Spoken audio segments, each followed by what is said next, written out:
Assalamualaikum bang. Assalamualaikum bang. Nasi biryani tu? Okey bang. Alright. Makan muka bang. Makan bang. Nak look macam mana bang? Ni ayam apa? Ayam tanam ni? Ini yang tanam kita yang signature kami. Okey, boleh? Saya nak seketul. Satu ya. Okey. Abang nak bubur ketul bang? Seketul ya? Semua seketul ya. Daging hitam boleh ke? Boleh lah. Nak bubur sekali ke nak bubur mangkuk bang? Bubur sekali ya? Bubur sekali. Okey. Kari satu, kurma satu. Okey, bagi lemak sikit. Baik. Alright. Untuk abang boleh. Tu tulang-tulang tu apa tu? Yang ni? Tulang ya. Okey. Ni daging masala. Masala. Okey. Daging saya hitam nak tak?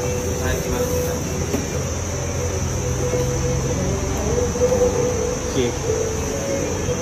Kuah campur boleh semua ni? Boleh bang. Okey. Mantap.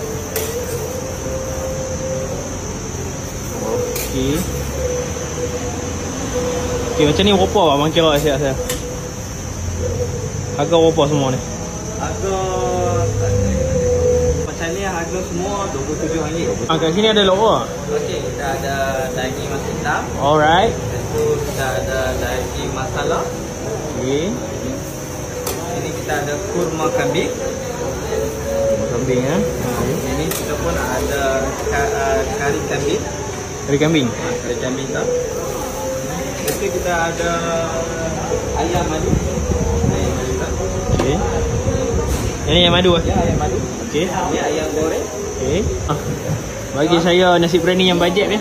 Bajet punya. Kita punya set bajet kita.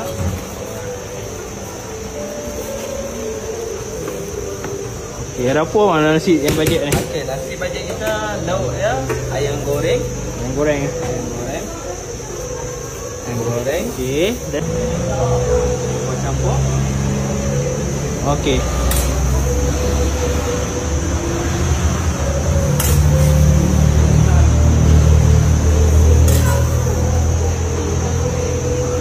Dengan asam timun.